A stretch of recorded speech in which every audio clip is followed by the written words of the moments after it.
How are we doing, everybody? It's Coach Alex from Maximize Potential coming at y'all with another great Wellness Wednesday. Today, we're going to be talking a little bit about stress and stress management. We held a recovery workshop a couple of weeks ago, and we talked extensively about stress management, sleep, and all the importance of them all. So I'm here just to give you a little bit of taste of what you may have missed. But before we get into that, the weather is heating up, which means that we've got brand new stuff in the store. We've got a handful of great t-shirt selections like this one, like this one, like this one. Just like all these new drops, we've got fantastic deals going on right now. So save yourself some money, head on over to the shop, grab some stuff while you still can. I'm gonna go ahead and leave a link down in the comments below. Today, we're talking about stress management. So let's go ahead and jump right into it.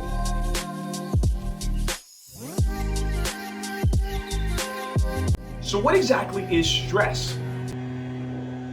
They're blowing leaves outside, like as soon as I started. That's stress. So what is stress? Well, stress is going to be defined as any feeling of mental, emotional, or physical tension. Now, mental or emotional stress can come from an event or a thought that makes you feel frustrated, angry, or nervous. Whereas physical stress is your body's reaction to something challenging or demanding in work. Now, stress primarily works off of our autonomic nervous system. This is going to be composed of two primary systems. That is going to be our sympathetic nervous system and our parasympathetic nervous system. Now, the primary difference between these two is going to be the levels of cortisol. Now, I'll get a little bit more into detail about what cortisol is and what it does, but before I do, we need to understand how it affects these two systems. Now, our sympathetic nervous system, also considered our fight or flight system. When we have increased amounts of cortisol in our body, we're going to have an increased heart rate, increased blood pressure, and it's going to slow down other processes that may get in the way otherwise, just digestion. On the other hand, our parasympathetic nervous system, also called our rest and relaxation or our rest and digest, this is going to stimulate digestion, slow down our heart rate, and lower blood pressure. Now, obviously, these both have advantages given their situations. As for that sympathetic or our fight or flight, if we have too much going on in the digestive system, it's going to require a lot more blood flow to those areas rather than having adequate blood flow to the muscles that we need to use to get out of there and fight or flight. On the other hand, when we're rest and relaxed, we need to make sure that we have sufficient blood flow to our digestive system, so this way we make sure that we are digesting and all of the processes throughout our body are working correctly. Because at the end of the day, if it truly is fight or flight, none of those processes are going to matter if we're dead. Now, cortisol, also considered our stress hormone. Cortisol is going to control our motivation, our behavior, and our fear. We always have certain baseline levels of cortisol circulating throughout our bodies. Now, cortisol levels are sensed by the hypothalamus and the pituitary glands in the brain. They're both always aware of those current baseline levels, and they can adjust as needed. They do this by sending signals to our adrenal glands, which are these small triangular glands that sit on top of our kidneys. This is where cortisol is created and released. Now, this being said, cortisol needs are going to differ day to day, situation by situation. Things like workload, stress load, how active we are through the day are all going to depend what our cortisol levels are looking at throughout the day. Now, once released, cortisol is going to be received by cortisol receptors.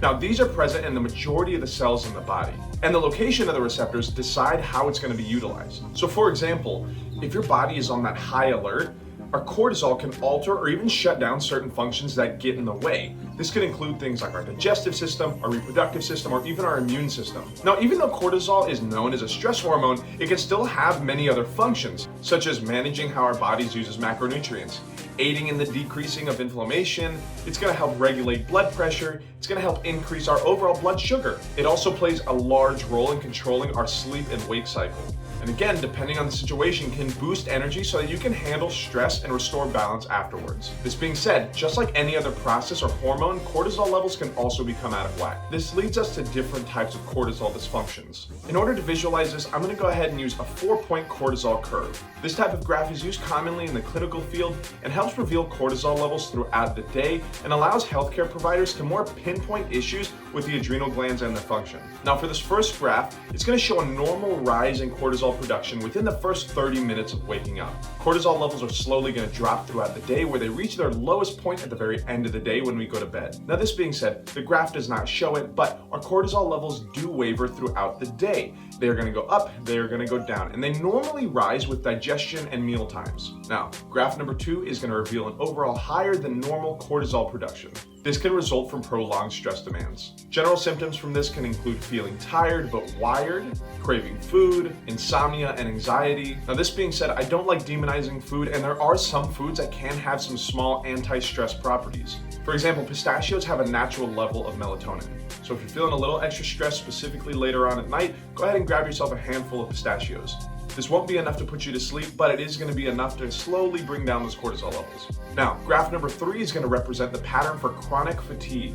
As we can see, it shows an overall elevated morning cortisol, with those levels plummeting rapidly during the day. Now, the general symptoms of this are going to include a midday energy drop, drowsiness, and poor exercise recovery. Now, this can be due to inconsistencies in our sleep patterns and is highly responsible for that 2 to 3 p.m. fatigue feeling. Now, finally, the last figure here is going to show a burnout pattern, also commonly known as adrenal fatigue. This is a reflection of a low overall cortisol during the day. Now, if we are caught in a little bit of a stressful situation, ideally afterwards, our cortisol levels should ease back down. However, if we're in a constant state of urgency, we can alter the many important functions that lead to adrenal fatigue. This can lead to many specific health issues such as anxiety and depression, headaches, heart disease, and can even affect day-to-day awareness. Things like memory and focusing issues, problems with digestion, trouble sleeping, and even weight gain.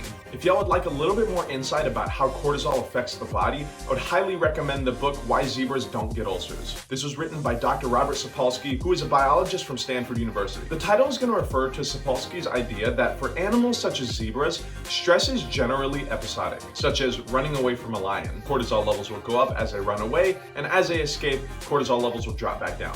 While for humans, stress is often seen as chronic. Even though we may not be in immediate danger at all times, a lot of us worry about losing a job or sickness or taxes. Our mind has no way of deciphering between actual real life danger and hypothetical danger.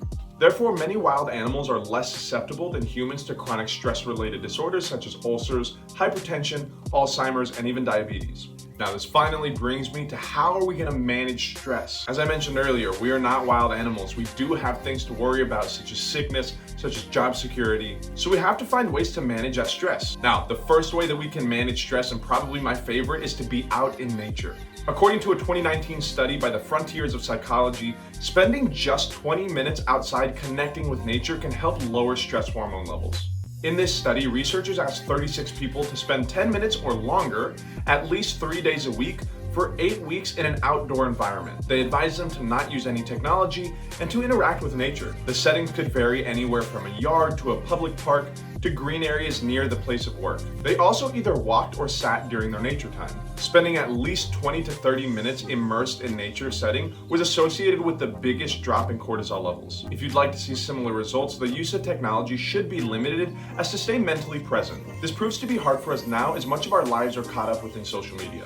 Which brings me to number 2, and that's going to be to focus on the present moment. Being present-minded is a key to staying healthy and happy. It helps you fight anxiety, cut down on your own worrying, and keeps you grounded and connected to yourself and everything else around you. Being present and exerting our ability to be mindful not only makes us happier, it can also help us deal with pain more effectively and reduce stress and decrease its effects on our body. Now, the way that we're going to do this is going to be a 5-count method. We're going to count backwards from 5. I want us to acknowledge 5 things that you see around you. It could be a pen, it could be a spot on the ceiling, anything in your surroundings. Then you're going to acknowledge 4 things that you can touch around you. It could be your hair, it could be a pillow, it could be the ground beneath your feet. Number 3, we're going to acknowledge 3 things that you hear. Focus on things that you can hear outside of your body. Number 2, acknowledge things that you can smell. Maybe you're in your office and you can smell your pencil. Maybe you're in your bedroom and you can smell your pillow. If you need to take a brief walk to find a scent that you can smell, maybe coffee, maybe soap in the bathroom, or even nature outside. And finally, the last one, acknowledge 1 thing that you can taste. Maybe you're sipping on some coffee, maybe you're chewing on some gum. Being present in the moment is going to be the number 1 way that we can stay happy and healthy. The number 3 way that we can manage stress is to allow yourself to have downtime. Find activities that can ease the mind and don't increase stress. Things like meditation, puzzles, music. Now, as much as I love exercise is a physical stressor, and though it can be beneficial as a mental or emotional release, it's still physically stressful. Participating in activities during leisure or spare time has been shown to reduce stress levels.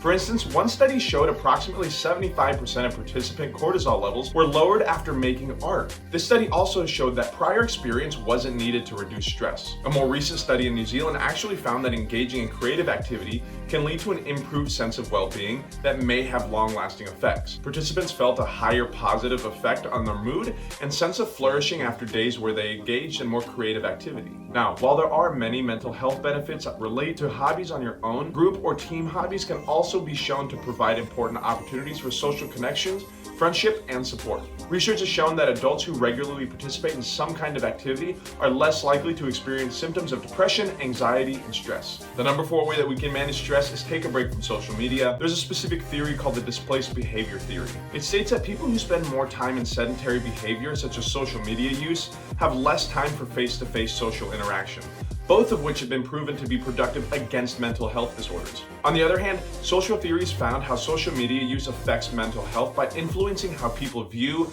maintain, and interact with their social network. A number of studies have been conducted on the impact of social media, and it has been indicated that the prolonged use of social media platforms such as Facebook may be related to more negative signs and symptoms of depression, anxiety, and stress. Furthermore, social media can create a lot of societal pressure to create stereotypes that others want to see and causes an unwanted need to want to be better or more popular than others. And finally, number 5 is going to be mindful and aware of our stressors. Awareness is key. If you know your stressors, try to build a plan around them or to mediate them. In addition to addressing specific stress triggers, it's often helpful to improve time management skills, especially if you tend to feel overwhelmed or under pressure at work. For example, set realistic goals. Set realistic expectations that are backed up by concrete dates. I don't want to hear, oh, I'm going to do this by the summer. Make sure it's specific. Say that you want to have an hour of free time every single week by March 30th. Set regular progress reviews and adjust your goals as needed. You should also make a priority list. Prepare a list of tasks and rank them in order of priority. Throughout the day or the week, scan your master list and work on tasks in priority order. Say no if you don't have time to do other tasks. Now, I completely understand saying no can be difficult for some of us. I know I definitely had to work on saying no, which leads me to my very last point, is protecting your time. For an especially important or difficult project, block time to work on it without interruption. Remember, awareness and consistency are key. Break up your large goals into smaller ones and then celebrate each milestone along the way. Well, anyway, y'all, that's about all I got for us today. I hope we learned something new. Take advantage of this video and put some of these to practice. I'm gonna go ahead and put the list of how we can manage our stress down in the description below. As I mentioned earlier, with the weather heating up, we've got brand new stuff in the shop. So go ahead, head over to the shop. I'm gonna go ahead and leave a link down in the comments below. But anyway, y'all, this is always a conversation, so don't forget to leave a like, comment down below with anything that you learned, any questions that you may have, or suggestions for future content that you wanna see. But other than that, I'm Coach Alex. Y'all be good, drink some water, and I will see y'all in the next one.